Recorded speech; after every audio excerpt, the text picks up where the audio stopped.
título del mensaje es ¿Soy necio? Vamos al libro de Romanos, capítulo 1.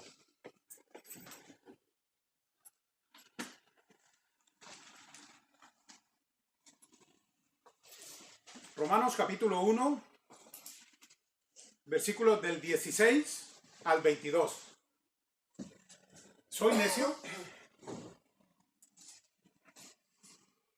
Capítulo 1 de Romanos, a partir del 16 hasta el 22. Dice así, la palabra de Dios: porque no me avergüenzo del Evangelio, porque es poder de Dios para salvación a todo aquel que cree, al judío primeramente y también al griego.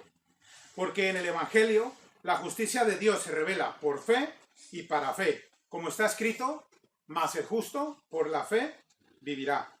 Porque la ira de Dios se revela desde el cielo contra toda impiedad e injusticia de los hombres que detienen con injusticia la verdad. Porque lo que de Dios se conoce le es manifiesto, pues Dios se lo manifestó. Porque las cosas invisibles de Él, su eterno poder y deidad, se hacen claramente visibles desde la creación del mundo, siendo entendidas por medio de las cosas hechas, de modo que no tienen excusa.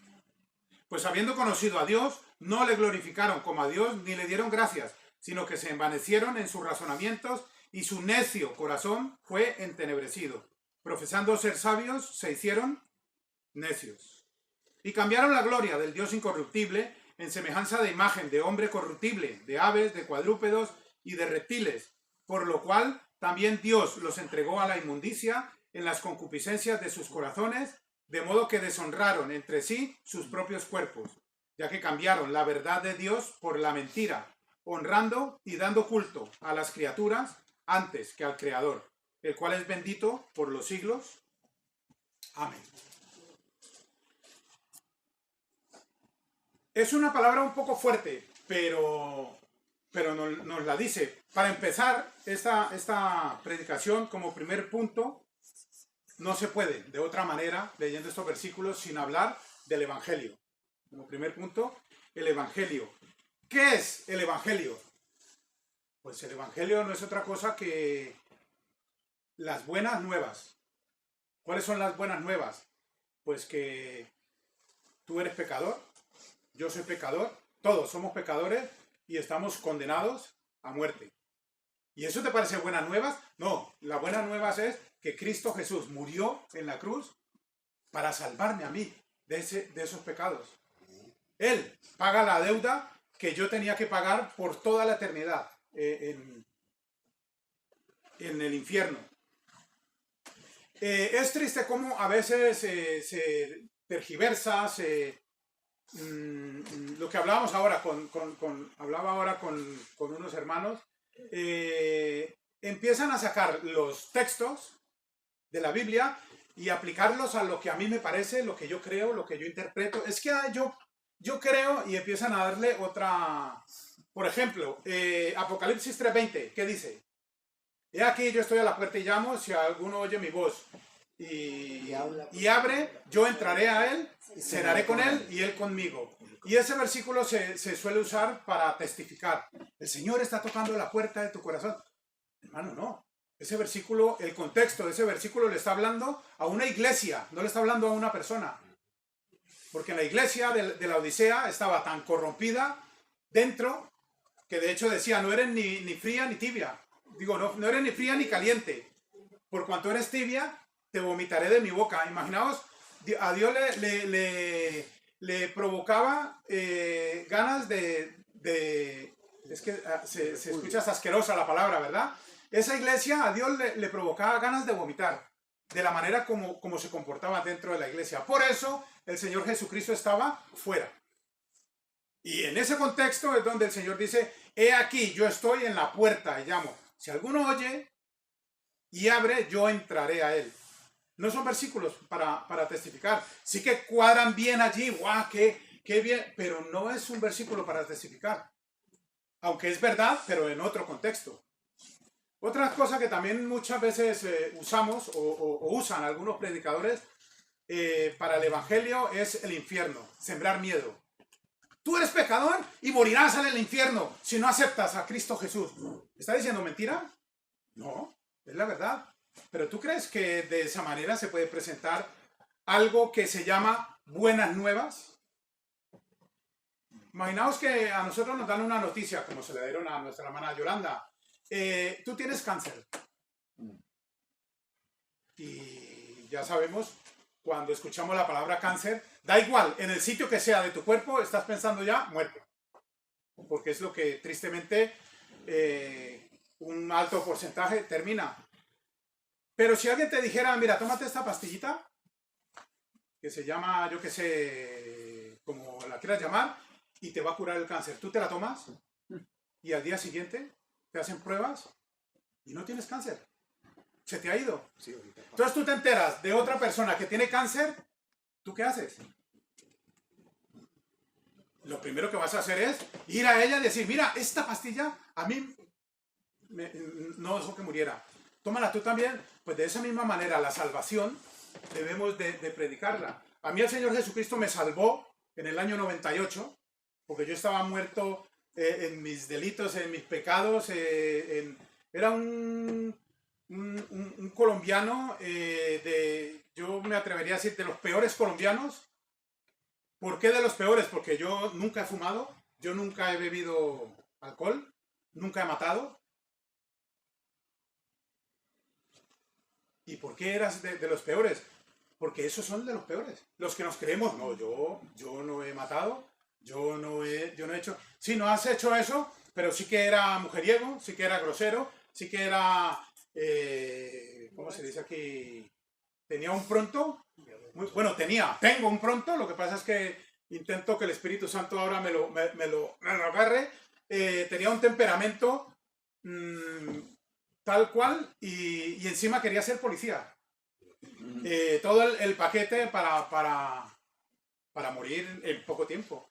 El Señor me llamó y me salvó. De hecho me dijo, no me gusta este país para ti, te voy a llevar a otra parte. Y nos trajo a España desde el 2000 y aquí estamos, desde ese año. Y desde ese entonces estoy yo queriendo predicar la palabra de Dios de tal manera de mostrar, yo iba al infierno, igual que tú vas a ir al infierno si no conoces al Señor. Recíbele y entonces te vas a salvar. No es de esa manera que debemos de predicar la palabra de Dios, sino de otra manera. Miramos Efesios. Quiero que vayamos un momento a Efesios.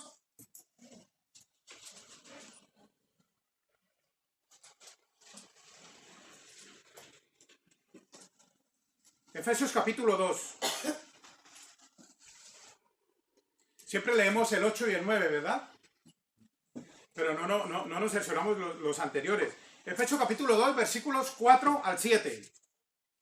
Dice, pero Dios, que es rico en misericordia, por su gran amor con que nos amó, aun estando nosotros muertos en pecados, Dios dio vida juntamente con Cristo, porque por gracia sois salvos, y juntamente con Él nos resucitó, y asimismo nos hizo sentar en los lugares celestiales con Cristo Jesús, para mostrar en los siglos venideros las abundantes riquezas de su gracia en su bondad para con nosotros en Cristo. ¿Qué se está demostrando allí? El amor.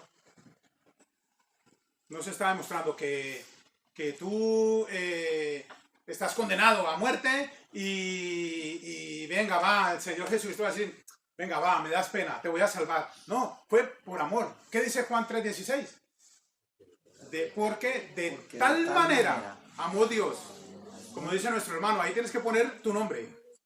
Porque de tal manera amó Dios a Omar, o el nombre tuyo, que ha dado a su Hijo unigénito para que todo aquel que en Él cree, o sea, yo, no se pierda, sino que tenga, no se pierda, mas tenga vida eterna. De tal manera amó Dios al mundo que dio a su Hijo. Y eso es lo que debemos de predicar. El Señor nos ama de tal manera, aunque estemos como estemos, que dio a su Hijo unigénito. Yo siempre recuerdo a nuestro hermano con mucho cariño, a nuestro hermano, mira si lo recuerdo que no me acuerdo del nombre, el pescador, José. a nuestro hermano José, que siempre que estábamos con él, alguien venía y decía, no, pero es que ese ladrón o ese, y él siempre decía, Cristo también murió por él, porque si murió por mí, siendo como era, también murió por ese. Un musulmán, Cristo también murió por él. Cristo murió por todo aquel que en él cree. Y eso es lo que tenemos que predicar y lo que tenemos que creer.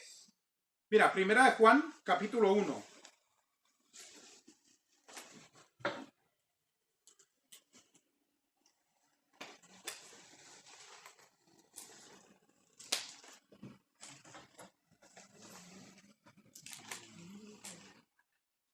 Perdón, capítulo 1, capítulo 4. Primera de Juan, capítulo 4, versículo 10. ¿En qué consiste el amor? Hablando de las cosas del Señor. Mira, primera de Juan, capítulo 4, versículo 10. En esto consiste el amor, no en que nosotros hayamos amado a Dios, sino que Él nos amó a nosotros y envió a su Hijo en propiciación por nuestros pecados. En propiciación, ¿qué es propiciación? Es una satisfacción de la justicia de Dios mediante un sacrificio. Ese sacrificio fue nuestro Señor Jesucristo. Cristo pagó la ira de Dios por mí y por ti. Cristo pagó la ira de Dios. Se te tiene que poner la piel de gallina, impresionarte de ver cómo Cristo pagó tu deuda. Y no sé si habéis leído los evangelios, esto me gusta siempre recalcarlo. El Señor Jesucristo, a través de los evangelios, vemos cómo, para referirse a Dios, siempre ¿qué decía? Mi Padre, que está en los cielos, uno somos. Mi Padre, mi Padre, mi Padre. Siempre hablaba en cuanto a mi Padre. Pero hubo solamente una ocasión en que Él no lo llamó mi Padre. Miremos en Mateo, capítulo 27.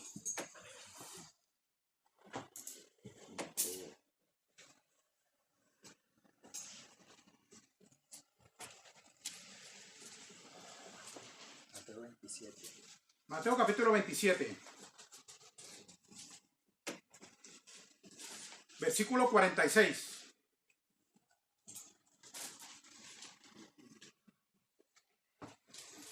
Dice, cerca de la hora novena, Jesús clamó a gran voz, diciendo, Elí, Elí, lama sabactani, esto es, Dios mío, ¿por qué me has desamparado?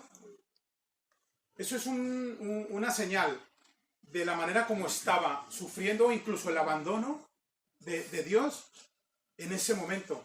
Sí, y podéis leeros los evangelios las veces que queráis y subrayar cada vez que el Señor Jesucristo habla del Padre, siempre dice, mi Padre, mi Padre, mi Padre. Y la única parte donde dice, Dios mío, es en este versículo. ¿Sabéis por qué? Porque en ese momento el Señor Jesucristo estaba pagando la deuda que teníamos, tú y yo. Muchas veces no podemos comprender la magnitud de esa deuda. Mira que el 45 dice, y desde la hora sexta hubo tinieblas sobre toda la tierra hasta la hora novena. Y cerca de la hora novena Jesús clamó, Dios mío, ¿por qué me has abandonado? ¿Tú crees que Dios abandonó a su Hijo? ¿Y por qué dice el Señor Jesucristo, ¿por qué me has abandonado? Porque en ese lapso de tiempo, entre la sexta hora y la novena, estaba el Señor Jesucristo pagando la deuda que teníamos tú y yo. ¿Y todo eso por qué lo hizo? Por amor. Siendo yo como era, siendo tú como eras. Él lo hizo por amor. Porque no estimó el ser igual a Dios, sino que se despojó de todo ello. ¿Y todo eso por qué? Por amor. Porque de tal manera amó Dios que dejó a su Hijo en la cruz morir, y esos momentos en silencio porque estaba pagando la deuda que teníamos tú y yo, que teníamos que saldar tú y yo. De esa manera deberíamos de predicar el Evangelio cuando le hables a alguien. Sí que somos pecadores y si no has recibido al Señor Jesucristo, estamos condenados todos. Pero hay una buena noticia, que ese es el Evangelio, las buenas nuevas, que el Señor Jesucristo murió en la cruz y se sacrificó allí por tus pecados. Tú lo único que tienes que hacer es creer y demostrar esa creencia. Los que no creen en el Señor Jesucristo están, cuando lleguen delante de la presencia de Dios, no pueden decir, es que yo hice lo que no tienen excusa. Tal cual como dice la palabra de Dios. Mira, a partir del 18. Estamos en Romanos, capítulo 1. A partir del versículo 18. Sin excusa. Mira, porque la ira de Dios se revela desde el cielo contra toda impiedad e injusticia de los hombres que detienen con injusticia la verdad. ¿Qué es detener con injusticia la verdad? Pues lo que os digo, sacar versículos de la Biblia y amoldarlos a mí. Y empezar a predicar yo de esa manera. ¿De qué temas predico que la iglesia esté llena? Pues puedo predicar de prosperidad, de que el Señor te va a proveer en todo lo que sea, Dios es amor, todas estas cosas, y te aseguro que va a llegar un momento que hay que decir, oye, hay que buscar un local más grande, aquí no cabe la gente. Pero el Señor me ha mandado solamente a hablar de prosperidad, de todo lo bueno, y el Señor nos ha mandado a predicar la palabra de Dios. De hecho, es la palabra de Dios que todos los hombres, desde Génesis, con Adán, hasta Apocalipsis, el último hombre nombrado, han cometido pecados, han cometido equivocaciones, todos. Solamente un hombre fue hombre y no pecó, que fue el Señor Jesucristo. De resto, ya puedes investigar cualquier personaje que hicieron cosas atroces. De hecho, los héroes de la fe. Moisés. ¿Qué tal fue Moisés? Un buen hombre. Moisés asesinó a un hombre. De hecho, fue un asesino. David, el rey David. De hecho, la palabra de Dios dice que fue conforme al corazón de Dios. Imaginaos en el estatus que lo pone. Pero fue adúltero. Y si empezamos a mencionar a Abraham, que el hermano Gustavo terminó la escuela dominical la semana pasada con Abraham. ¿Qué hizo Abraham? Cuando iba entrando ¿a dónde? Que miró a una que iba al lado, a su mujer, que ya estaba con ella hace mucho tiempo, y dice, mira, ahora veo que eres guapa.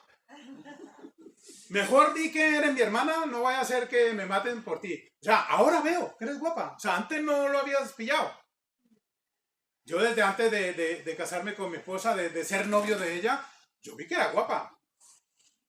De hecho, con ese caminadito que le vi, bueno, no voy a hablar de eso ahora, pero fue como la conocí. Yo estaba en la parada de autobús, yo tenía mi cuerpecito de militar en ese entonces, y escuché una puerta del antejardín, de esa rejilla, que se cerró, claro, el sonido. Y ella iba caminando, abrió la puerta de su casa, cerró, pero cuando fue a cerrar, abrió, me miró así y cerró la puerta. ¡Buah! Flechazo a primera vista. Vi que era guapa desde el segundo uno. ¿Cómo Abraham se atreve a decir, anda, mira, ahora veo que eres guapa? Ha mentido. Y la hizo que mintiera ella. Cada héroe de la Biblia ha hecho cosas que decimos, no tiene que ser así. Pero incluso así, el Señor los puso donde los puso. ¿Y por qué los puso donde los puso?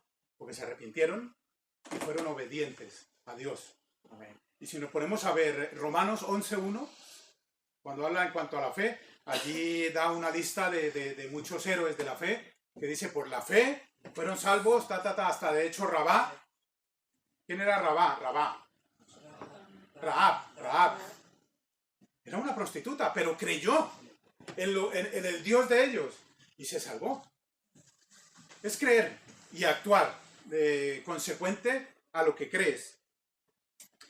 Pues las cosas invisibles de Él se hacen claramente visibles desde la creación del mundo, siendo entendidas por medio de las cosas hechas, de modo que no tienen excusa. La creación. Cuando vas a la playa, ¿qué ves? Es que ves el poder de Dios, pero ¿cómo puede tener Dios tanto poder de hacer esto y no dejar que se vengan más acá las aguas? ¿Cómo puede Dios, ves paisajes, ves pájaros, ese plumaje que tienen tan hermoso? Una mariposa, ¿cuánto dura una mariposa? 24 horas o así. ¿Y habéis visto lo preciosas que son? Que de hecho eso sería otra enseñanza. La mariposa es tan preciosa, pero ella no sabe lo preciosa que es. Y muchas veces nosotros, Dios nos ve como lo que somos para Él, preciosos, pero nosotros no sabemos. Pero bueno, eso sería otro tema. Pero hermano, la creación, el cuerpo humano. Tú te quemas, tú pones la mano así en la estufa. En la estufa. Y hasta que no sientes olor a carne. Uy, si es que se me está quemando la mano. No, ¿verdad que no? Tú sientes y enseguida, ¡oh! ¿Y eso por qué ha sido? No, porque tenemos nervios en todo nuestro cuerpo, que el cerebro manda la orden en milésimas de segundo, que te manda esa medida, ¡y que te estás quemando! O cuando te pinchan, tú no te enteras, ¿no? Todas esas cosas son tan impresionantemente de perfectas, que ¿cómo no van a decir que Dios nos ha creado?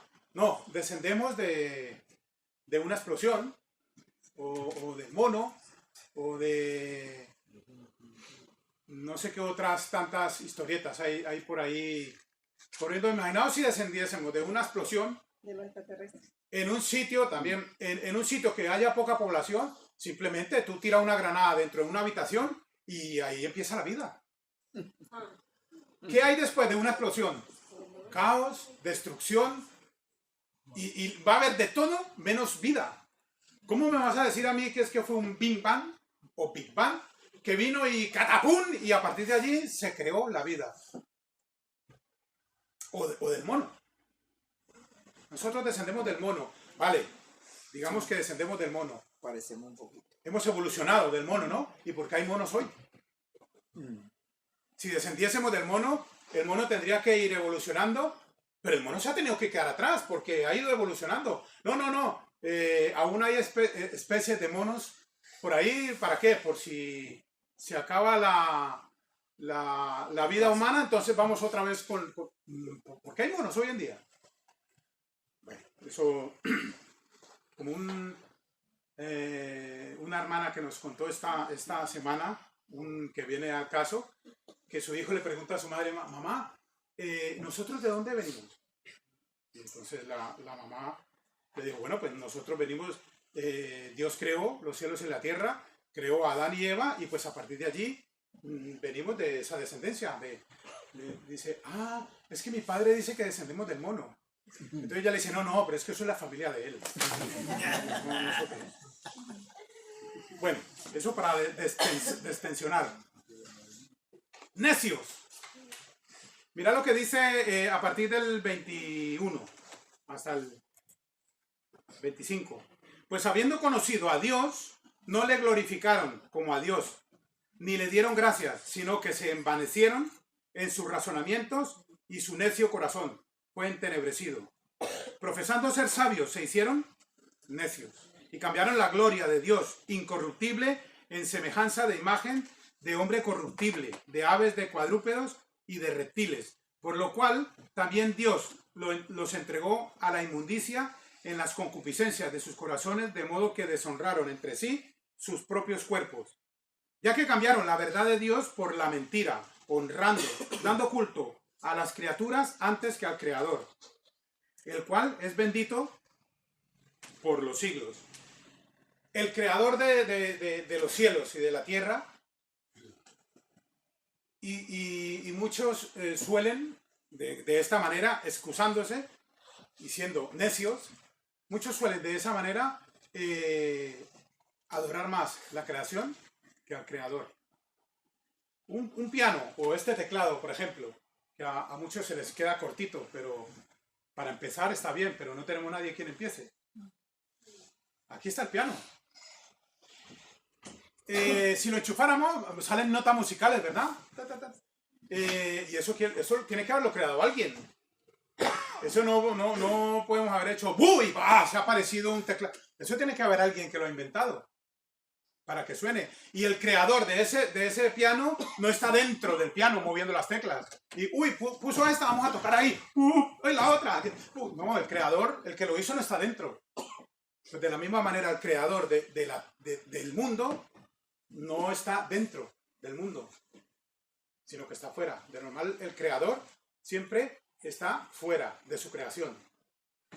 Dios es nuestro creador, de tal manera que podemos verlo en las cosas que Él ha creado, pero no lo conocemos así, o no queremos conocerlo así, sino que nos envanecemos en nuestros razonamientos, porque somos tan inteligentes, tan listos. No, mira, lo que pasa es que yo, como soy tan listo, pasa esto y esto. Y puedes estar muy equivocado, pero como te has puesto una postura bien, muchos dicen, anda, pues yo te creo. Porque yo soy igual de tonto que él, y también le creo. Estúpido, y me perdonáis la palabra, pero en la RAE, en el diccionario, lo podéis buscar por internet si queréis. Significado de necio. RAE. Y te sale exactamente esto. Mira lo que pone. Ignorante y que no sabe lo que podía o debía saber. Sinónimos.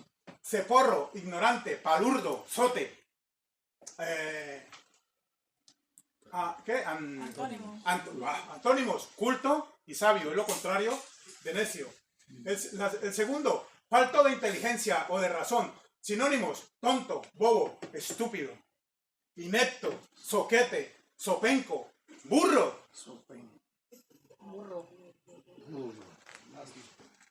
Es que lo tomamos un poco a broma. Uy, no, me he ido atrás. Digo, adelante, pon la otra, atrás. Esa. Nos parece que estúpido, que inepto. Nosotros éramos estúpidos e ineptos en este contexto. Ya no digo yo que, no, como lo dice la palabra de Dios, yo ahora que vaya conduciendo y se me atraviese uno, voy a bajar la ventanilla y digo, ¡estúpido!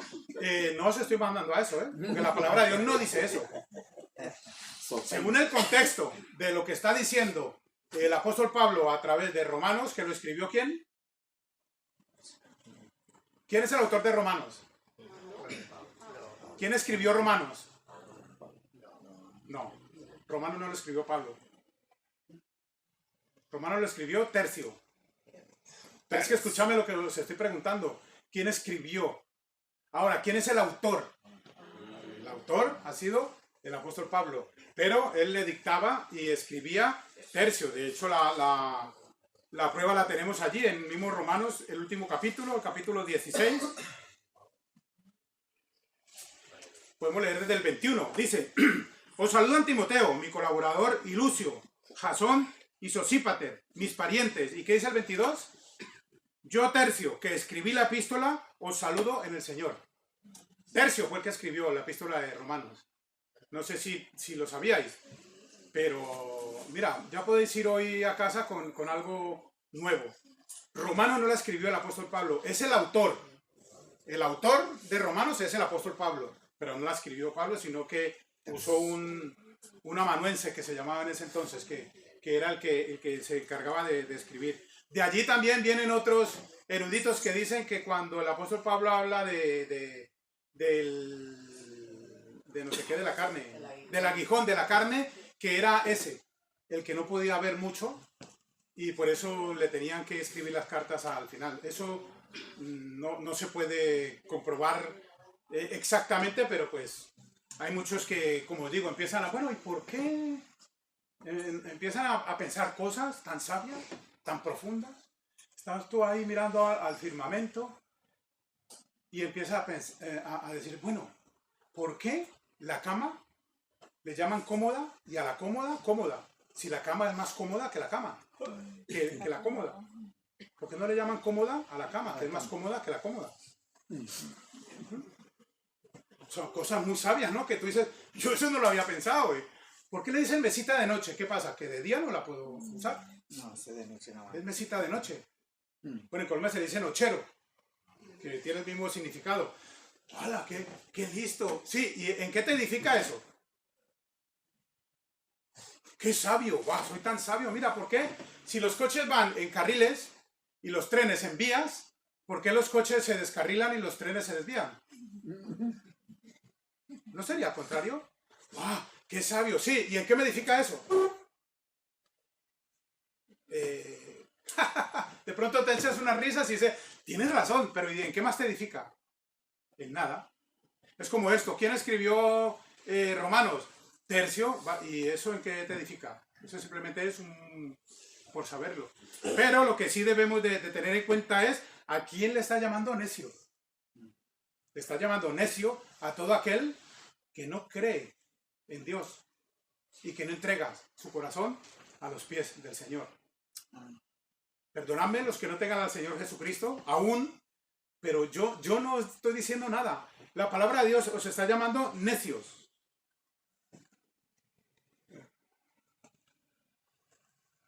Hermano, en conclusión, no ser salvo, bíblicamente hablando, es ser necio. Y te lo digo así como lo dice la Biblia. No ser salvo o no creer en Dios es ser necio. Ya tú sabes lo que la palabra de Dios dice. Creo que fue ayer, empezaron con, ¿cómo se llama? El Ramadán. Hay muchas personas, de hecho yo me hice cortar el pelo, aunque no lo sepáis, yo me hice cortar el pelo esta semana y me lo hago cortar en un sitio de estos donde el hombre es un marroquí y apenas chapurrea al español y entonces mientras me cortaba el pelo, porque fui a un momento cuando vine a poner las luces, que no sé si os habéis enterado, pero ya tenemos luz atrás bien y no esa... un día entre semana estaba solo, entonces aproveché, fui y empecé a poner, bueno, ¿cuándo empezáis el Ramadán? No, lo empezamos tal día. Y entonces ahí yo empecé, bueno, para vosotros, ¿quién es Jesucristo? Entonces pues él empezó pues a hablarme lo que dice el Corán, lo que creen ellos, tal, y yo le dije, pero es que la Biblia dice que si no crees en el Señor Jesucristo, no podrás ser salvo. Ya pues, no, nosotros, me estuvo hablando, le entendí un poco de puntos, que si yo rezo hacia la Meca, a Mahoma, me gano por cada rezo un punto. Pero si voy a la mezquita, son 5 puntos. O algo así que me estuvo hablando. Y yo volvía y le decía, pero es que la Biblia dice que si no recibimos al Señor Jesucristo, no podremos ser salvos. Y tristemente, de la misma manera, no quiero meterme con los musulmanes, sino los musulmanes, los testigos de Jehová, los mormones, cualquier secta de estas que te imagines, que no cree en el Señor Jesucristo como su Salvador, va a llegar un día a la presencia de Dios y le va a decir, ¿tú por qué crees que te dejo entrar? Que te tengo que dejar entrar. Y entonces van a decir, no, yo rezaba 5 veces al día, mira, tengo esta cantidad de puntos, fui a, ¿cómo se llama? Cuando no comes. Ayuné un mogollón de tiempo, o sea, viví 40 años y de los 40 años ayuné 20 porque todos los días ayunaba. Vale, eso está muy bien. ¿Y qué más? ¿No? Y también hice ayudas sociales, ayudé mucho a los niños, ayudé mucho a las mujeres desamparadas, protegí a las de la violencia y todo, ¿vale? ¿Y qué más? ¿Quieren más? Sí, es que no has hecho lo que tocaba, que era recibir al Señor Jesucristo como tu Salvador personal. Pero ahora eso se lo preguntan a los que creen en imágenes. Y no estoy hablando solamente de los católicos, porque no sé si lo sabéis, pero por lo menos el budismo y otras religiones de por allí, de la India y de todas esas partes, creen mucho en imágenes. ¿Qué dirían estas personas? Mira, quiero que vayamos un momento a Habacuc. Ya me vas a decir, uy, Habacuc, ¿eso dónde queda?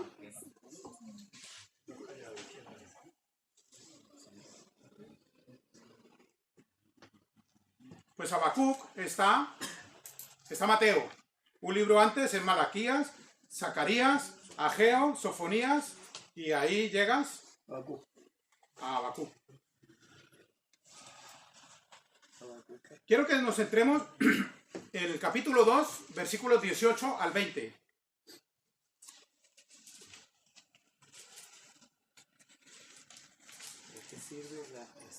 Siempre solemos nombrar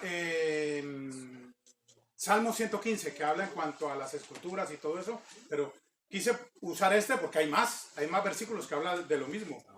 Habacuc capítulo 2, versículos 18 al 20, dice: ¿de qué sirve la escultura que esculpió el que la hizo? La estatua de fundición que enseña mentira, para que haciendo imágenes mudas confíe alrededor en su obra. Ay del que dice al palo, despiértate, y a la piedra muda, levántate. ¿Podrá él enseñar? He aquí, está cubierto de oro y plata, y no hay espíritu dentro de él. Mas Jehová está en su sano templo, calle delante de él toda la tierra. Y yo os hago una pregunta: ¿quién es el templo hoy en día? En esta dispensación que estamos, de la gracia. ¿Quién es el templo? Porque vosotros sois templo del Espíritu Santo. Entonces, ¿este versículo dónde se cumple? En mí. Porque dice: Jehová está en su sano templo, calle delante de él toda la tierra. O sea, yo soy, imaginaos, yo un pecador que el Señor tuvo misericordia de mí, y así todo, Dios mora en mí. Y así todo me atrevo a decir lo que digo, a hacer lo que hago, o dejar de hacer lo que tengo que hacer para el Señor.